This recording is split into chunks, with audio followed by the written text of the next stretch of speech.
तो थोड़ी बहुत मुझ पे भी खर्चा कर दो। तो मैंने भाई साहब क्या करना पड़ेगा, तो पहले तो उन्होंने पता नहीं 60 मांगा, फिर 70 मांगा, जैसे रोज में से हर हफ्ते के बाद आते, 2 दिन 3 दिन बाद आते रहते हैं। तो अब उन्होंने 1 लाख मांगे तभी। ये सीबीआई ऑफिसर होने की धमकी देता है बहुत ही। जो 3rd फ्लोर पर रहता है सीबीआई, ये टंकी चढ़ा रहा है ऊपर से, तो ये तो गलत है सर। चोरी से टंकी चढ़ा रहा है, अगर टंकी भी चढ़ानी है तो अपनी छत से चढ़ा, दूसरे की छत से क्यों चढ़ा रहा है। नमस्कार, मेरा नाम है आफरीन खान और आप लोगों का स्वागत है तेज तरार में। दिल्ली के गोविंदपुरी इलाके से एक हैरान कर देने वाला मामला सामने आ रहा है, जहां पर एक मकान में रहने वाले लोग कुछ संगीन आरोप लगाते हुए नजर आ रहे हैं। ये आरोप कुछ एमसीडी अधिकारियों पर और कुछ आला अधिकारियों पर ये लोग लगाते हुए नजर आ रहे हैं। अब आखिर ये पूरा विवाद किस चीज़ को लेकर चल रहा है, ये जानना यहाँ पर ज़रूरी हो जाता है। इसे जानने के लिए आपको इस खबर को पूरा देखना पड़ेगा। फैमिली वाले क्या कुछ कह रहे हैं, उनकी जो बाइट है वो भी हम आपको दिखाएंगे। तो सारी तस्वीरों पर नजर डालिए और इस वीडियो को देखिए। क्या था पूरा मामला क्या भाई साहब, परेशान हो गए, इतना परेशान करके रख दिए। जब से मकान मैंने खरीदा है ना, इतना परेशान हो भाई साहब, ऐसा कभी कभी लगता है कि मैं छोड़ के कहीं रोड पे था ना, वो सही थे। इतना परेशान हो गए कि मैंने फेरी सिंह से मकान क्या खरीद लिए कि मतलब मुझे तब तो ठीक था, कुछ दिन तो ठीक रहा। जब से सीबीआई वाले ने ज़बरदस्ती करने लगे इस मकान के अंदर, हमारा तो जीना ही हराम हो गया ना। रोटी खा पा। एड्रेस बता दीजिए एक बारी पहले। ये मेरा पड़ता है 8 नंबर गली 911 और हाउस मेरा मतलब फ्लोर नंबर है 4th। ये कौन सा क्षेत्र है? ये गोविंदपुरी है। गोविंदपुरी, हाँ गोविंदपुरी, 8 नंबर गली गोविंदपुरी, हाउस नंबर है 911। जी जी बताइए। और फिर 4th फ्लोर है सर। जी बताएं फिर क्या हुआ। तो मैं इनसे छत समेत मकान खरीदा था फेरी सिंह से। जबकि मैंने छत समेत खरीदा, छत पे सर उन्होंने रूम डाला, उनकी भी पेमेंट मैंने फेरी सिंह को पे करी थी। उनको जब मैंने पे कर रही थी, जब उन्होंने बना के दिया था छत पे छोटा सा रूम, तो सिर्फ उसको फेरी सिंह को तो पता होना चाहिए ना कि ये रूम गलत है या सही है। मुझे नहीं पता सर, क्योंकि हम तो पढ़े लिखे भी नहीं है और हमारे हस्बैंड भी नहीं है जो हमें ज़्यादा नॉलेज देता कुछ ना। हम तो अकेली औरत है सर, ठीक है, सारा कुछ तो मैं ही करती हूँ, ठीक है सर। मुझे इतना आइडिया नहीं था कि इतना परेशानी होंगे। और आज सर ये 3rd फ्लोर पे एक एमसीडी, वो क्या कहते हैं, क्राइम ब्रांच वाला आए हुए हैं। उन्होंने ज़बरदस्ती 2000 लीटर का मोंटी पे टैंकी रख रहे थे। इतना सोच से मैंने बोला कि आप ये टैंकी जो रख रहे हो, ये वजन सह पाएंगे भाई साहब? तो उन्होंने ये बोला कि आपको नहीं पता कि मैं कौन हूँ, आपको नहीं। मैंने कहा भाई साहब मुझे नहीं पता, कर मैं एमसीडी से हूँ, वो से क्राइम ब्रांच से हूँ, मैं कुछ भी कर सकता हूँ। तो उस दिन छोटी मोटी नोकझोंक हुआ, मैंने कहा चलो ऐसे होगा, कोई बात नहीं। उसके बाद 2 दिन के बाद इन्होंने इतने मतलब पुलिस वाले को, एमसीडी वाले को, क्राइम मतलब कितने बंदों को, अलग अलग बंदों को भेजते कि अगर कभी हम दोपहर में अगर सो भी रहो ना तो बाहर बैल बच जाते हैं। हाँ मैडम छत खोल दो। मैं क्यों सर? नहीं, पुलिस वाला है छत देखेंगे, एमसीडी वाला है छत देखेंगे, अच्छा ये फलाना है। मैं तो खुद पता ही नहीं सर कि किस किस को छत दिखाऊं, और सब जने धमकी दे रहे हैं।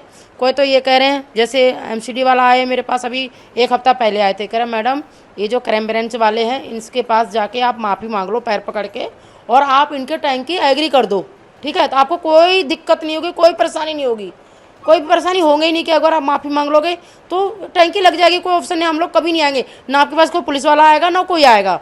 और मैडम अगर नहीं लगाओगे तो थोड़ी बहुत मुझ पे भी खर्चा कर दो। तो मैंने भाई साहब क्या करना पड़ेगा, तो पहले तो उन्होंने पता नहीं 60 मांगा, फिर 70 मांगा, जैसे रोज में से हर हफ्ते के बाद आते, 2 दिन 3 दिन बाद आते रहते हैं। तो अब उन्होंने 1 लाख मांगे तभी 3 दिन पहले जब आए थे, 3 से 4 दिन।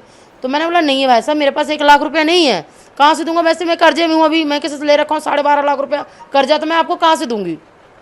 कह रहे फिर आप देख लो, फिर एक ही ऑप्शन, आप माफ़ी मांग लो उससे, क्राइम ब्रांच वाले से। मैंने माफ़ी तो मैं मांगूंगा नहीं। तो फिर मैं तो कल थी नहीं भाई साहब, ये मेरे पड़ोसी की छत से कूद के और वो आए एमसीडी वाला और लॉक वो क्या कहते हैं सील करके गए हैं। वो ऊपर का जो रूम है उसमें मेरे तेल हैं, खाने पीने की चीज़, ज़रूरत की चीज़ें हैं, वो सारा मेरा उसी में बंद है सर, उसी रूम में बंद है जी। अब मैं कहाँ से निकालूंगा सर, मुझे खुद नहीं पता। अच्छा, आप भी इनके पड़ोस में ही रहते हैं? जी हम इनके पड़ोस में ही रहते हैं जी।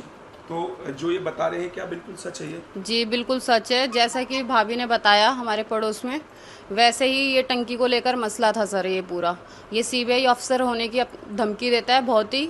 और आज से 3-4 पहले अगर ये इतना ही सीबीआई अफसर होता सर, तो पहली बात तो ये चोरी से टंकी चढ़ा रहा था छत पे।